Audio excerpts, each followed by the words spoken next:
अगर मैं तुमसे कहूं कि तुम्हारी ट्रेडिंग स्ट्रैटेजी खराब नहीं है, फिर भी तुम पैसा खो रहे हो, तो क्या तुम विश्वास करोगे?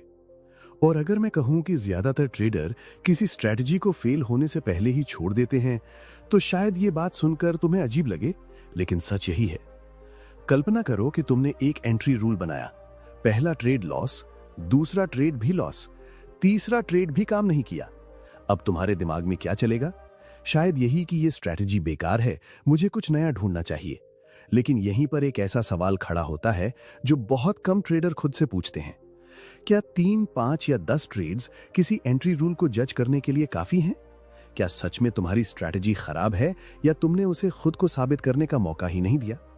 मैंने अपने ट्रेडिंग सफर में देखा कि लोग एंट्री रूल बदलते रहते हैं, इंडिकेटर बदलते रहते हैं, टाइम फ्रेम बदलते रहते हैं, लेकिन कभी ये नहीं देखते कि बिना पर्याप्त डेटा के वे हर निर्णय सिर्फ भावनाओं के आधार पर ले रहे हैं। तो आखिर एक एंट्री रूल को सही तरीके से टेस्ट कैसे किया जाता है? 50 ट्रेड्स क्यों जरूरी हैं? लगातार लॉस आने पर भी सिस्टम पर भरोसा कैसे बनाए रखा जाता है? और वो कौन सा मानसिक बदलाव है जो एक साधारण ट्रेडर को प्रोफेशनल सोच तक पहुंचाता है?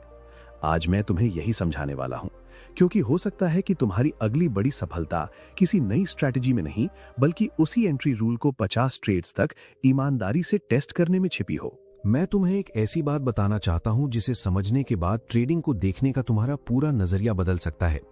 जब भी कोई ट्रेडर मार्केट में आता है, उसका पूरा फोकस एक ही चीज पर होता है, और वो है सही एंट्री ढूंढना। उसे लगता है कि अगर उसे कोई ऐसा एंट्री रूल मिल जाए जो बार बार सही साबित हो जाए, तो उसकी सारी समस्याएं खत्म हो जाएंगी। मैं भी कभी इसी तरह सोचता था। मैं घंटों चार्ट देखता था, नए पैटर्न खोजता था, नए इंडिकेटर लगाता था, और हर बार यही उम्मीद करता था कि शायद इस बार मुझे वो परफेक्ट एंट्री मिल जाएगी जो मुझे लगातार प्रॉफिट देगी। लेकिन एक समय के बाद मुझे एहसास हुआ कि मेरी सबसे बड़ी समस्या एंट्री रूल नहीं थी। मेरी सबसे बड़ी समस्या ये थी कि मैं किसी भी एंट्री रूल को पर्याप्त समय ही नहीं देता था। जैसे ही 2 या 3 ट्रेड लॉस में जाते, मैं घबरा जाता। मुझे लगने लगता कि ये सिस्टम काम नहीं करता। फिर मैं कुछ नया ढूंढना शुरू कर देता। कुछ दिनों बाद वही कहानी दोबारा दोहराई जाती। अब यहाँ एक सवाल पैदा होता है, अगर कोई एंट्री रूल सिर्फ 3 ट्रेड में लॉस दे दे, तो क्या इसका मतलब है कि वो खराब है? ज्यादातर लोग तुरंत कहेंगे हाँ, लेकिन यही सोच ट्रेडर को आगे बढ़ने से रोकती है। इस सवाल का जवाब समझने के लिए हमें एक और सवाल पूछना होगा। क्या मार्केट तुम्हें पहले से बताता है कि अगला ट्रेड जीतने वाला है या हारने वाला? बिल्कुल नहीं। मार्केट में हर ट्रेड एक यूनिक इवेंट होता है। कोई भी व्यक्ति 100% निश्चितता के साथ नहीं जान सकता कि अगला परिणाम क्या होगा। अगर ये सच है, तो फिर 3 या 5 ट्रेड देखकर किसी एंट्री रूल का फैसला कैसे किया जा सकता है? यहीं पर प्रोबेबिलिटी की समझ जरूरी हो जाती है। मान लो तुम्हारे पास एक ऐसा एंट्री रूल है जो लंबे समय में अच्छा प्रदर्शन करता है। फिर भी संभव है कि शुरुआत के 5 ट्रेड लगातार लॉस दे दें।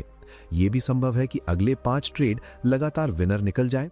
अगर तुम सिर्फ छोटे सैंपल के आधार पर निर्णय लोगे, तो तुम कभी नहीं जान पाओगे कि तुम्हारे सिस्टम की वास्तविक क्षमता क्या है। यही गलती मैंने बार बार की थी। मैं परिणामों को देख रहा था, लेकिन डेटा को नहीं देख रहा था। मैं हर ट्रेड को अपनी योग्यता का प्रमाण मान रहा था। अगर ट्रेड जीत गया तो मुझे लगता था कि मैं सही हूं। अगर ट्रेड हार गया तो मुझे लगता था कि मैं गलत हूं। लेकिन धीरे धीरे मुझे समझ आया कि एक ट्रेड मुझे कुछ साबित नहीं करता। 10 ट्रेड भी बहुत कुछ साबित नहीं करते। मुझे एक बड़े सैंपल की जरूरत थी। अब यहां एक और सवाल आता है, अगर एक ट्रेड कुछ साबित नहीं करता, तो फिर ट्रेड लेते समय ध्यान किस चीज पर देना चाहिए? ध्यान परिणाम पर नहीं, प्रक्रिया पर देना चाहिए। जब भी मैं कोई एंट्री लेता हूं, मुझे खुद से सिर्फ एक सवाल पूछना चाहिए, क्या मैंने अपने नियमों का पालन किया है? अगर जवाब हां है, तो ट्रेड सही है, चाहे उसका परिणाम कुछ भी निकले। अगर जवाब नहीं है, तो ट्रेड गलत है, भले ही उससे प्रॉफिट क्यों ना हो जाए। ये बात सुनने में आसान लगती है, लेकिन अधिकांश ट्रेडर इसे स्वीकार नहीं कर पाते, क्योंकि उनका दिमाग परिणामों से जुड़ा होता है। वे सोचते हैं कि प्रॉफिट मतलब सही निर्णय और लॉस मतलब गलत निर्णय, जबकि वास्तविकता इससे अलग है। कल्पना करो कि तुमने अपने एंट्री रूल के अनुसार एक ट्रेड लिया और वो लॉस में बंद हो गया। क्या इसका मतलब है कि तुम्हारा निर्णय गलत था? नहीं। उसका मतलब सिर्फ इतना है कि इस बार मार्केट ने तुम्हारे पक्ष में काम नहीं किया। दूसरी तरफ अगर तुमने बिना किसी नियम के ट्रेड लिया और वो प्रॉफिट में चला गया, तो क्या वो अच्छा ट्रेड था? नहीं, क्योंकि तुमने सही प्रक्रिया का पालन नहीं किया। यही वो मानसिक बदलाव है जो एक ट्रेडर को भीड़ से अलग करता है। जब मैंने ये समझना शुरू किया तब मैंने अपने लिए एक स्पष्ट नियम बनाया। मैं कोई भी एंट्री रूल चुनूंगा लेकिन उसे जल्दी जज नहीं करूंगा। मैं उसे पर्याप्त संख्या में ट्रेड्स तक टेस्ट करूंगा। मैं हर एंट्री का रिकॉर्ड रखूंगा। मैं हर निर्णय को लिखूंगा और सबसे महत्वपूर्ण बात, मैं हर ट्रेड को सिर्फ एक डेटा पॉइंट की तरह देखूंगा। क्योंकि ट्रेडिंग का उद्देश्य अगले ट्रेड का परिणाम जानना नहीं है। ट्रेडिंग का उद्देश्य एक ऐसा एज ढूंढना है जो बड़ी संख्या में ट्रेड्स के दौरान तुम्हारे पक्ष में काम करे। और जब तुम इस सोच को अपनाना शुरू कर देते हो तब तुम्हारा ध्यान डर से हटकर डेटा पर आने लगता है। तुम्हारा फोकस भविष्यवाणी करने से हटकर ऑब्जर्वेशन पर आने लगता है। और यही वो जगह है जहां वास्तविक ट्रेडिंग एजुकेशन शुरू होती है। याद रखो, एक एंट्री रूल बनाना आसान है। मुश्किल काम है उस एंट्री रूल को पर्याप्त संख्या में ट्रेड्स तक बिना भावनात्मक हस्तक्षेप के टेस्ट करना, क्योंकि वहीं से पता चलता है कि तुम्हारे पास वास्तव में कोई एज है या तुम सिर्फ उम्मीद के आधार पर ट्रेड कर रहे हो। जब मैंने ये तय कर लिया कि मुझे किसी एंट्री रूल को 50 ट्रेड्स तक टेस्ट करना है, तब मुझे लगा कि अब सब कुछ आसान हो जाएगा। मेरे पास नियम था, मेरे पास योजना थी और मुझे पता था कि मुझे क्या करना है। लेकिन बहुत जल्दी मुझे एहसास हुआ कि असली लड़ाई मार्केट से नहीं बल्कि अपने ही दिमाग से होने वाली है। शुरुआत के कुछ ट्रेड्स के बाद ही मेरे अंदर भावनाएं सक्रिय होने लगीं। एक ट्रेड प्रॉफिट देता तो मुझे लगता कि शायद मैंने आखिरकार वो सिस्टम खोज लिया है जिसकी मुझे तलाश थी। फिर अगले 2 ट्रेड लॉस में चले जाते और अचानक मेरे मन में संदेह पैदा होने लगता। मैं चार्ट को दोबारा देखने लगता, नियमों पर सवाल उठाने लगता और सोचने लगता कि शायद मुझे कुछ बदल देना चाहिए। अब यहां एक महत्वपूर्ण सवाल पैदा होता है कि अगर हमने पहले से तय कर लिया है कि हमें 50 ट्रेड्स तक सिस्टम को टेस्ट करना ही है, तो फिर 5 या 6 ट्रेड्स के बाद हमारा विश्वास क्यों हिलने लगता है? इसका कारण बहुत सरल है। हमारा दिमाग निश्चितता चाहता है। वो अभी और इसी क्षण जानना चाहता है कि हम सही हैं या गलत। लेकिन मार्केट ऐसी कोई सुविधा नहीं देता। मार्केट तुम्हें तुरंत जवाब नहीं देता। मार्केट सिर्फ डेटा देता है और डेटा को समझने के लिए समय चाहिए। यही वो जगह है जहां अधिकांश ट्रेडर गलती करते हैं। वो 50 ट्रेड्स का निर्णय 5 ट्रेड्स के आधार पर लेने लगते हैं। मैंने खुद को कई बार ऐसा करते हुए पकड़ा। एक दिन मैं अपने जर्नल को देख रहा था। मैंने पाया कि मैं बार बार एक ही गलती दोहरा रहा था। जब भी लगातार 2 या 3 लॉस आते, मैं सिस्टम पर संदेह करने लगता था। लेकिन जब मैंने अपने पुराने रिकॉर्ड देखे तो एक दिलचस्प बात सामने आई। लगातार लॉस आना कोई असामान्य घटना नहीं थी।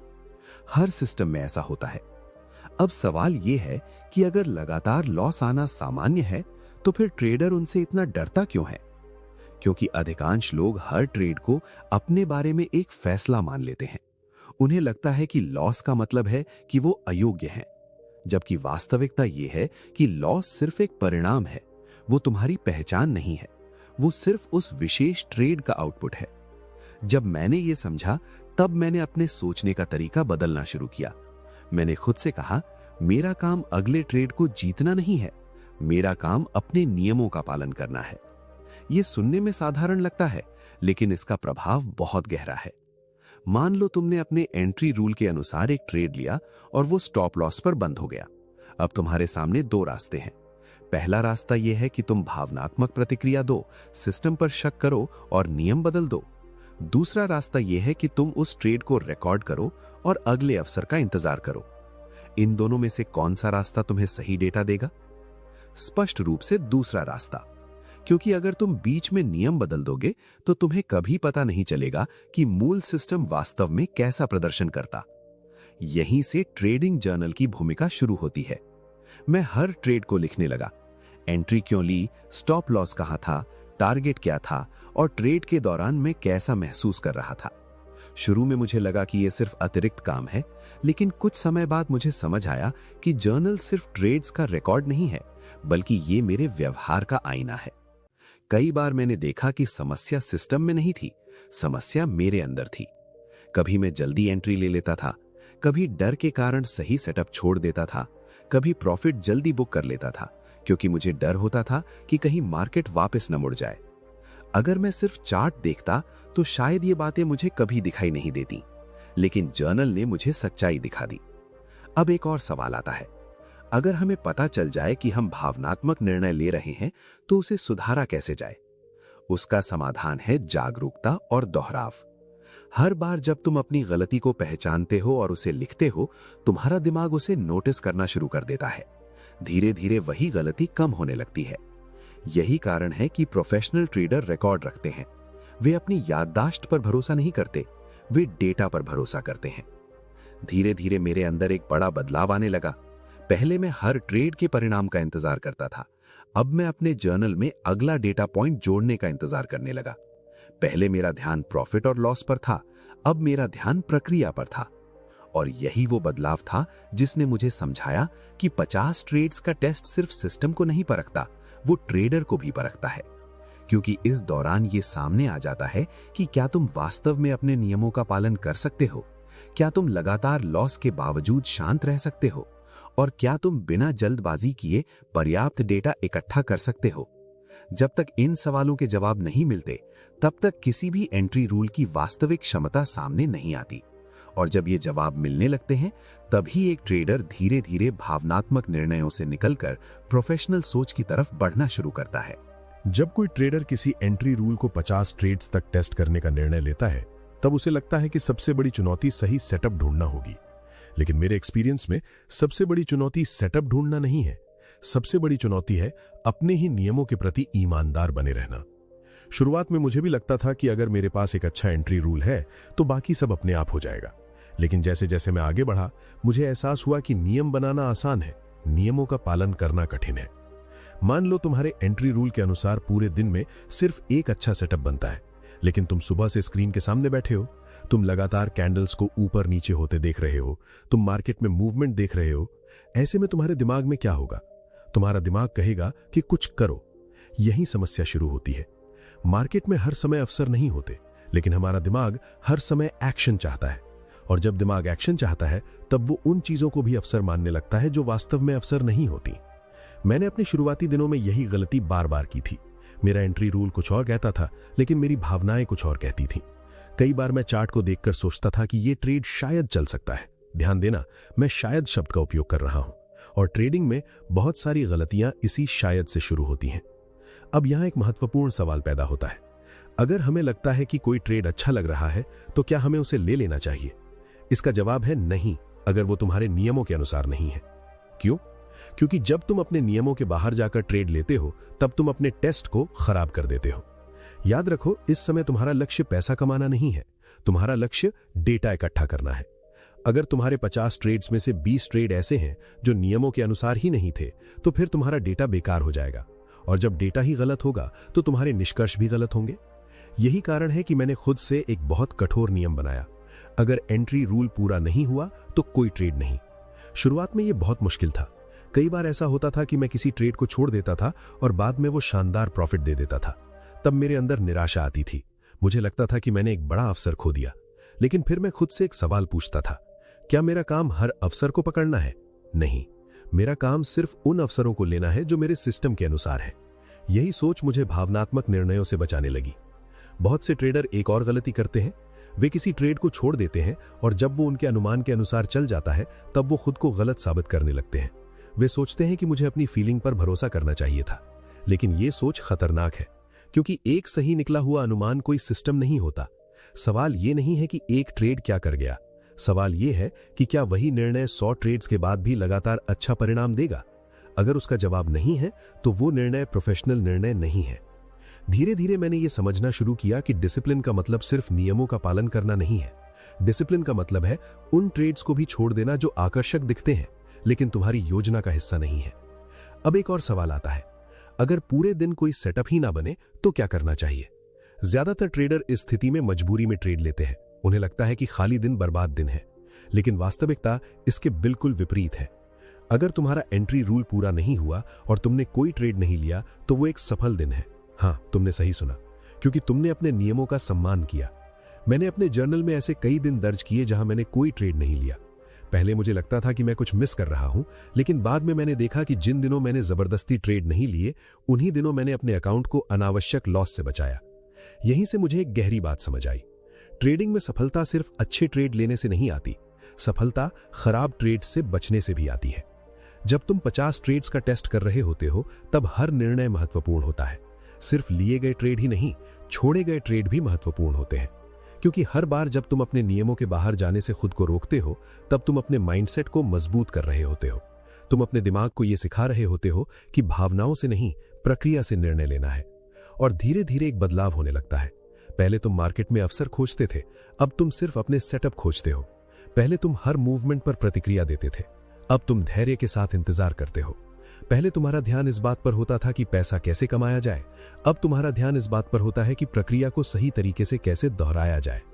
यही वो मोड़ है जहां अधिकांश लोग हार मान लेते हैं और कुछ लोग आगे बढ़ जाते हैं, क्योंकि इसी चरण में यह स्पष्ट होने लगता है कि तुम वास्तव में सिस्टम को टेस्ट कर रहे हो या सिर्फ अपनी भावनाओं का पीछा कर रहे हो। और जब तुम अपने नियमों के प्रति पूरी ईमानदारी विकसित कर लेते हो तब पहली बार तुम्हारे पास ऐसा डेटा बनना शुरू होता है जिस पर वास्तव में भरोसा किया जा सकता है। आखिरकार वो समय आ गया जब मेरे 50 ट्रेड्स पूरे हो चुके थे। जिस चीज को लेकर मैंने शुरुआत की थी, अब उसके सामने वास्तविक डेटा मौजूद था। और यहीं पर मुझे एक ऐसी बात समझ आई जिसने मेरी पूरी ट्रेडिंग सोच बदल दी। जब मैंने पहला ट्रेड लिया था तब मैं हर परिणाम को बहुत महत्व देता था। एक विनर ट्रेड मुझे उत्साहित कर देता था और एक लॉसर ट्रेड मेरा सेल्फ कॉन्फिडेंस हिला देता था। लेकिन 50 ट्रेड्स पूरे होने के बाद मुझे महसूस हुआ कि व्यक्तिगत ट्रेड्स उतने महत्वपूर्ण थे ही नहीं जितना मैं उन्हें मानता था। अब मेरे सामने पूरी तस्वीर थी। कुछ ट्रेड्स बड़े विनर निकले, कुछ ट्रेड्स छोटे लॉसर रहे। कुछ ट्रेड्स ऐसे भी थे जहां मार्केट ने कोई खास दिशा नहीं दिखाई। लेकिन जब मैंने पूरे डेटा को एक साथ देखा तब मुझे अपने एंट्री रूल की वास्तविक क्षमता दिखाई देने लगी। यही एक महत्वपूर्ण सवाल पैदा होता है, क्या किसी सिस्टम की ताकत एक ट्रेड से पता चलती है या पूरे डेटा से? जवाब साफ है, पूरे डेटा से। यही वो गलती है जो अधिकांश ट्रेडर करते हैं। वे एक या दो परिणाम देखकर अपनी राय बना लेते हैं, लेकिन मार्केट हमेशा बड़े सैंपल में अपनी सच्चाई दिखाता है। जब तक पर्याप्त डेटा इकट्ठा नहीं किया जाता तब तक कोई भी निर्णय सिर्फ अनुमान होता है। जब मैंने अपने 50 ट्रेड्स का विश्लेषण किया तब मुझे यह समझ आया कि मेरा सबसे बड़ा लाभ सिर्फ प्रॉफिट नहीं था, मेरा सबसे बड़ा लाभ था स्पष्टता। अब मुझे पता था कि मेरा सिस्टम किन परिस्थितियों में अच्छा काम करता है और किन परिस्थितियों में कमजोर पड़ता है। अब मैं भावनाओं के आधार पर नहीं बल्कि तथ्यों के आधार पर निर्णय ले सकता था। यही वास्तविक सेल्फ कॉन्फिडेंस होता है। वास्तविक सेल्फ कॉन्फिडेंस इस बात से नहीं आता कि तुमने कुछ ट्रेड्स जीत लिए। वास्तविक सेल्फ कॉन्फिडेंस तब आता है जब तुमने अपने सिस्टम को पर्याप्त संख्या में टेस्ट किया हो और उसके व्यवहार को समझ लिया हो। अब अगर लगातार कुछ लॉस भी आते थे तो मैं पहले की तरह घबराता नहीं था, क्योंकि मुझे पता था कि लॉस भी उसी डेटा का हिस्सा है जिसने मुझे मेरा एज दिखाया है। मैं ये समझ चुका था कि कोई भी सिस्टम हर समय नहीं जीतता, लेकिन एक अच्छा सिस्टम लंबे समय में अपने एज को साबित कर देता है। यहीं से ट्रेडिंग सिर्फ चार्ट पढ़ने का खेल नहीं रहती, ये अपने माइंडसेट को प्रशिक्षित करने की प्रक्रिया बन जाती है। क्योंकि जब तुम परिणामों से ज्यादा प्रक्रिया पर भरोसा करना सीख जाते हो तब तुम्हारे निर्णय अधिक स्थिर, अधिक संतुलित और अधिक प्रभावी बनने लगते हैं। यही इस पूरी सीख का वास्तविक उद्देश्य है। अगर इस पूरी सीख से मैं तुम्हें कुछ सुझाव देना चाहूं तो सबसे पहला सुझाव यही होगा कि किसी भी एंट्री रूल को बहुत जल्दी जज मत करो, उसे खुद को साबित करने का अवसर दो। दूसरा, हर ट्रेड का रिकॉर्ड रखो। याददाश्त अक्सर भावनाओं से प्रभावित होती है, लेकिन लिखा हुआ डेटा तुम्हें वास्तविकता दिखाता है। तीसरा, अपने फोकस को अगले ट्रेड से हटाकर अगले 50 ट्रेड्स पर ले जाओ, क्योंकि सफलता एक ट्रेड में नहीं बल्कि एक श्रृंखला में छिपी होती है। और सबसे महत्वपूर्ण बात, ट्रेडिंग को भविष्यवाणी का खेल मत समझो, इसे प्रोबेबिलिटी का खेल समझो। जब तुम ये स्वीकार कर लेते हो कि हर ट्रेड का परिणाम अनिश्चित है, तब तुम अनिश्चितता से लड़ना बंद कर देते हो और उसके साथ काम करना सीख जाते हो। याद रखो, मार्केट में आगे वही बढ़ता है जो धैर्य रखता है, डेटा पर भरोसा करता है और अपनी प्रक्रिया को लगातार दोहराता है। एक साधारण एंट्री रूल भी तुम्हें बहुत दूर तक ले जा सकता है, अगर तुम उसे ईमानदारी से टेस्ट करने का साहस रखते हो। और जब तुम ये आदत विकसित कर लेते हो, तब सिर्फ ट्रेडिंग ही नहीं, जीवन के कई क्षेत्रों में तुम्हारे निर्णय अधिक स्पष्ट, अधिक संतुलित और अधिक प्रभावी बनने लगते हैं। यही इस पूरी सीख का वास्तविक उद्देश्य है।